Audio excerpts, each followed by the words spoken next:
율법. 자, 아마도 그들은 주로 그리스인들이었고 유대인도 일부 섞여 있었을 것입니다. 그들의 관심사가 무엇이었습니까? 그들은 바울이 무슨 말을 해주기를 바랐을까요?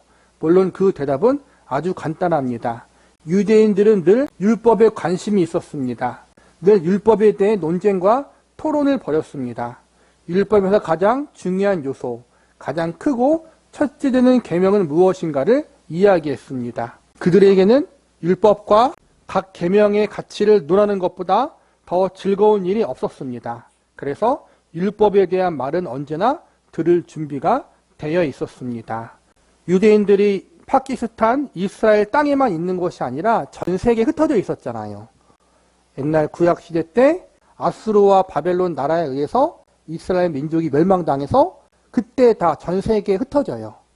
전 세계에 흩어져 있고 그곳에서 생활하고, 그래서 사도 바울이 이방인 도시에 가서 이방인들에게 복음을 증거할 때 비록 많진 않았지만 그 도시마다 유대인들이 소수에 있었다는 거예요.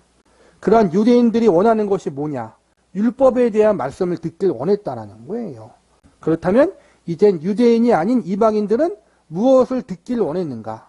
사도 바울이 복음을 증거하러 갔는데 사도 바울 입에서 무엇을 듣고 싶어 했고 그들의 관심사는 무엇이었는가? 이방인들에겐 철학이었다는 거예요. 앞서 상기시켰듯이 그들은 이른바 철학에 주된 관심이 있었습니다. 저는 여러 면에서 세상 모든 민족 가운데 가장 유능하고 지적인 민족이라고 생각합니다. 그리스는 세상에서 가장 위대한 철학자를 연속으로 배출한 나라였습니다. 그리스도와 바울이 등장하기 전에 이미 그리스인들은 그들의 가르침을 받고 있었습니다. 그리스인들은 이런 철학의 문제에 엄청 관심을 가지고 있었습니다. 무슨 뜻입니까? 자, 철학이란 곧 삶을 이해하려는 시도입니다. 아시겠지만 이런 세상에 살면서 여러 가지 문제와 고통과 혼란을 목격한 지성이라면 술이나 마시면서 전부 털어버리려 하지 않을 것입니다. 대체 왜 이렇게 되었을까? 과연 무엇이 문제일까? 우리가 원래 이런 존재였을까?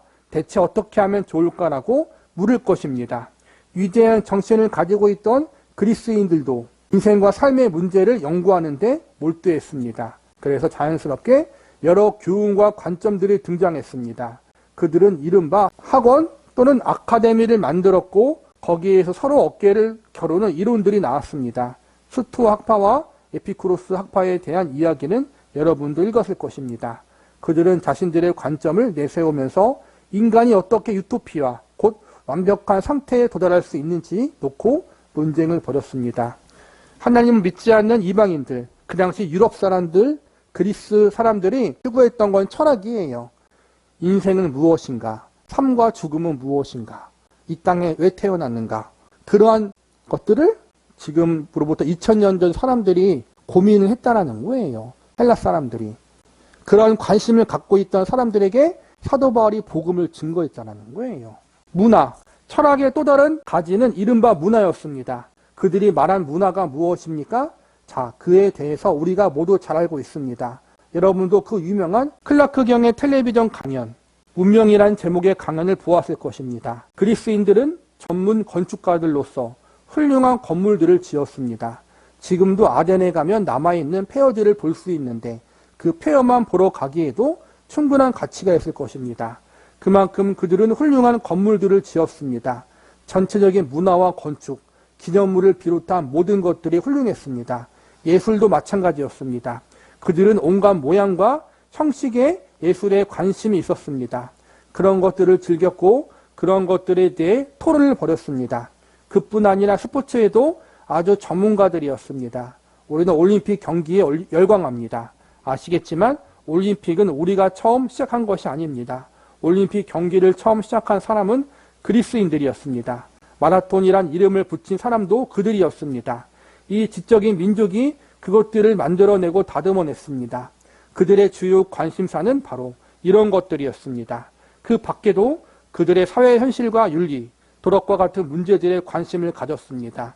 사도는 바로 그런 사람들을 찾아간 것입니다. 그는 그들의 관심을 갖는 주제가 이와 같은 것들로서 이런 이야기를 하면 확실하게 천중의 관심을 끌 수 있을 뿐 아니라 인기까지도 얻을 수 있음을 알았습니다. 그러나 사람들이 이런 주제를 관심을 가지고 있다는 것을 알았으면서도, 그리고 이런 주제를 다룰 능력과 지각을 갖추고 있었으면서도 의도적으로 다루지 않기로 작정하고 결심했습니다. 내가 너희 중에서 예수 그리스도와 그가 십자가에 못 박힌 것 외에는 아무것도 알지 아니하기로 작정하였습니다. 우리가 가끔 TV에서 보면은 로마 그리스 시대의 건축물을 보잖아요. 기둥이 엄청 큰 대리석 기둥이 서 있고, 우리 고조선 시대예요. 그때 그 사람들은 대리석으로 성전을 짓고 대전 목욕탕을 만들고 분수를 만들었어요. 여러분 2000년 전 분수를. 그렇게 뛰어난 문명을 가지고 있었다는 거예요. 유대인들은 율법을 중요시 여겼고 헬라인들은 철학과 자신들이 이루어낸 문명을 자랑스럽게 여기고 있었어요. 근데 이 모든 것에 대해서 사도 바울이 알고 있었어요. 사도 바울은 디아스포라 유대인이었어요. 유대 민족의 핏줄이었지만 그리스 문명에서 태어났다는 거예요. 양쪽의 모든 걸 다 알고 있던 사람이었어요. 그런데 그 모든 유대인들에게 필요한 것과 헬라인들이 관심을 갖고 있는 그 모든 것들을 알고 있었음에도 불구하고 그것을 통해 그들에게 접근한 것이 아니라 복음을 가지고 그들에게 접근했다라는 거예요. 우리가 복음을 증거할 때, 예수님을 증거할 때 세상에 수단이 필요 없다는 게 아니에요. 필요해요, 당연히. 우리가 특별하게 선교를 할 때는 그 나라의 민족의 문화와 언어도 알아야 되고 또 그들에게 어떻게 전해야 복음이 효과적인가도 우리가 당연히 고민하는 게 맞아요. 그럼에도 불구하고 이 모든 것보다 가장 우선시해야 될 것이 복음의 메시지라는 거예요. 그걸 변질시키면 안 된다는 거예요. 그래서 사도 바울의 이 말은 십자가 외에 아무것도 알지 아니하기로 작정했단 말은 복음의 본질, 복음의 메시지를 변질시키지 않고 그대로 전했다는 거예요. 세상의 지혜는 없어진다. 자, 우리의 질문은 이것입니다. 사도는 왜 그런 결심을 했을까? 왜 그런 작정을 했을까? 다행히 고린도전서 2장 6절에 그의 대답이 나오고 있습니다. 그는 말합니다. 그러나 우리가 온전한 자들 중에서 지혜를 말하노니 이는 이 세상의 지혜가 아니요 또 이 세상에서 없어질 통치자들의 지혜도 아니요. 이런 것들은 없어지는 것입니다. 쓰러지는 것입니다. 무익한 것입니다. 공허한 것입니다. 아무것도 아닙니다.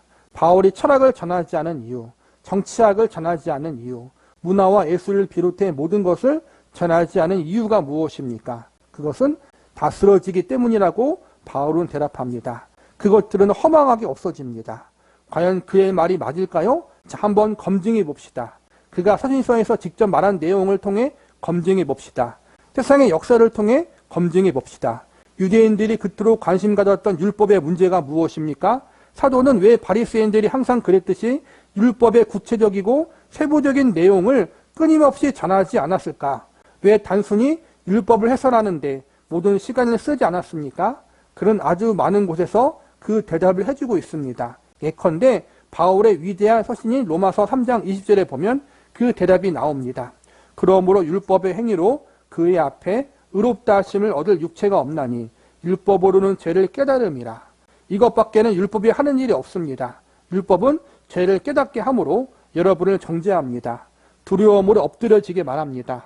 로마서 8장 3절도 보십시오. 율법의 육신으로 말미암아 약하여 할 수 없는 그것을 하나님은 하시나니 곧 죄로 말미암아 자기 아들 죄 있는 육신의 모양으로 보내어 육신의 죄를 정하사. 다시 말해서 율법은 실패했습니다. 율법은 유대인들과 율법 전문가들이 그토록 많은 논쟁을 벌였던 율법을 지킬 수 있는 사람은 아무도 없었습니다. 율법은 아무런 도움을 주지 못했습니다. 그저 정죄만 했을 뿐입니다. 인간의 필요와 병폐가 무엇인지 드러내 주었지만 아무런 소망이 없어 두려움으로 엎드러지게 만들 뿐입니다. 바울은 이처럼 율법이 아무것도 해줄 수 없기 때문에 자신은 율법을 전하지 않는다고 말합니다. 율법은 없어지는 것입니다. 인간을 심히 무력하게 만들 뿐입니다. 사도 바울이 유대인이고 바리새인이었어요. 하나님 말씀인 구약 말씀을 아주 잘 알았다는 거예요. 그런데도 율법을 전하지 않고 예수님의 십자가의 복음을 전했다. 그 이유는 율법이 가르치는 궁극적인 방향은 예수님이기 때문이라는 거예요. 그리고 율법으로는 구원을 받을 수 없고 율법으로는 우리 인간이 죄를 완전히 용서받을 수 없기 때문에 그러니까 불완전하다는 거예요. 그리고 율법을 지킴으로 하나님 앞에 의롭다 인정받을 수 있는 사람이 아무도 없기 때문에 율법을 증거하지 않고 예수님의 십자가를 증거했다는 거예요. 볼게요. 다른 문제에도 정확히 같은 원리가 적용됩니다. 바울 왜 철학을 전하지 않았습니까? 그의 대답은 철학도 없어지기 때문이라는 것입니다. 여기에서 그는 철학을 사람의 지혜, 세상의 지혜라고 부르고 있습니다. 그리스도가 오시기 전 이미 역사상 가장 위대한 철학자들이 세상에 등장했던 것을 아십니까? 그들의 위대한 가르침이 이미 나와 있었습니다. 유토피아에 대한 계획과 제안들이 다 나와 있었습니다. 그러나 그것들은 전부 실패했습니다. 통계를 보면 사회 어떤 집단보다도 철학자들의 자살률이 더 높았음을 알 수 있습니다. 철학은 실패했습니다. 어려움에 빠졌습니다. 이를테면 하나님은 인간의 지혜와 학식에 최대한 기회를 주신 후 아들을 보내신 것입니다. 그런 지혜는 허망하게 없어진다고 바울은 말합니다. 이 세상이 자기 지혜로 하나님을 알지 못함으로 지금으로부터 2000년 전에 이미 그리스 철학자들이 나와서 오늘날 대학교 들어가서 배우는 철학적인 내용들을 이미 2000년 전 이야기했다는 거예요. 근데 그 사람들의 결론이 뭐예요? 여러 가지 주장들이 있었겠지만 인생에 가장 중요한 건 행복이다. 인생에서 가장 중요한 건 가족이다. 자아를 실현하는 것이다. 자아를 실현하든 행복을 추구하든 결국에는 죽잖아요. 그러니까는 어차피 죽을 거 그냥 빨리 죽자. 그렇게 주장하는 사람도 있었어요. 그래서 철학하는 사람들 중에서는 허무주의자가 많고 자살하는 사람이 많아요. 그러니까 세상에 가장 뛰어난 철학의 결국이 인생의 허무라는 거예요. 답이 없다라는 거예요. 그 답 없는 인생의 인간의 지혜인 철학을 사도 바울은 알았어요. 그래서 그걸 증거하지 않았다는 거예요. 솔로몬 왕이 전도서 기자고 그가 인생에 누릴 수 있는 모든 걸 다 누려보잖아요. 물질적인 부분으로 경제적인 부분, 사업적인 부분, 성적인 부분, 권력과 명예에 대한 부분, 지식적인 부분 다 누려본 후에 하는 말이 허무하다. 솔로몬이 그래서 타락해요. 너무 허무하니까. 하나님 앞에 죄져요. 그러다 인생의 말년에 회개해요. 인생이 허무하기 때문에 죄짓고 살다가 죽어야지 그냥 내 인생 내 마음껏 살아야지 하다가 마지막에 깨달은 거예요. 죽음이 끝이 아니구나. 그래서 하나님을 믿는 신앙이 가장 중요한 것이구나라고 깨닫게 돼요. 마찬가지예요. 그래서 사도 바울은 답이 없는 철학을 증거하지 않고 우리에게 영생이 무엇인지 알려주는 천국을 소망을 주고 이 땅에서 인생의 의미가 무엇인지 알려주는 예수님의 십자가의 복음을 증거했다라는 거예요. 옛세상의 실패, 이 점에 대해 의문들이 생길 수 있습니다. 여러분은 토마스 마사리크라는 위대한 인물을 알 것입니다. 그 위대한 지도자는 이렇게 말했습니다.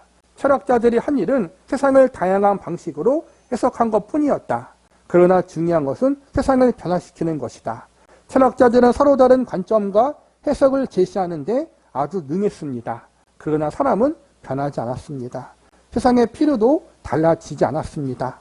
어떤 철학자도 세상을 변화시키지 못했습니다. 그렇습니다. 이런 훌륭한 상과 철학자들의 가르침이 있었음에도 세상은 무서운 상태와 처지에 빠져 있었습니다. 어떤 상태에 빠져 있었습니까? 제가 굳이 말씀드릴 필요 없을 것입니다. 사도 바울이 직접 로마서 1장 말미에 묘사해주고 있습니다. 사회는 바울이 묘사한 그런 상태에 빠져 있었습니다. 그리스의 철학과 문화가 있었고 로마법과 시대를 풍미한 정치학이 있었는데도 사람들은 그렇게 살았습니다.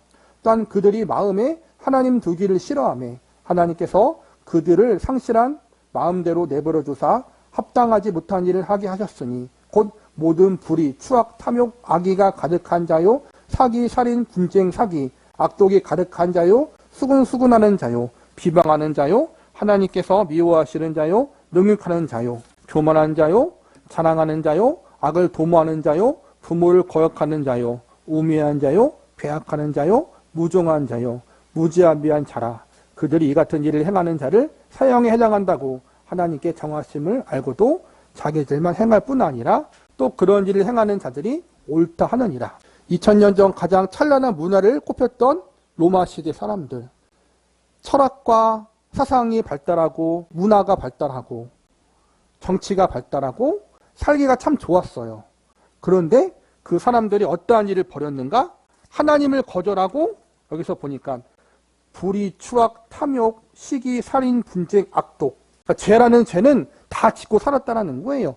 그렇게 좋은 시대를 살았는데도 불구하고 그 시대 사람들이 하나님 보실 때 악했다라는 거예요. 영적으로 악했다는 것으로 끝나는 게 아니라 진짜로 윤리적, 도덕적으로 악하고 타락했다는 거예요. 그렇게 뛰어난 사람들이, 뛰어난 사상과 철학과 사회적인 정치 제도를 가지고 있던 사람들이, 왜냐하면 결국엔 하나님이 없었기 때문에 그렇다는 거예요. 그게 옛 세상의 실패라는 거예요. 그러니까 우리가 있기 이전의 세상 사람들이 추구했던 세상의 문화와 철학과 정치적인 사상, 이 땅에 천국을 만들자고 했던 그들의 방법은 다 실패했다는 거예요. 결국에는 다 죄악으로 빠져버렸다는 거예요. 그들은 철학자들의 위대한 가르침에 따라 산 것이 아니라 이렇게 형편없는 모습으로 살았습니다. 바울은 이보다 앞서 끔찍하고 수치스러운 성독착에 대해서 말한 바 있습니다. 온 세상이 죄악에 소굴이 되어 있었습니다.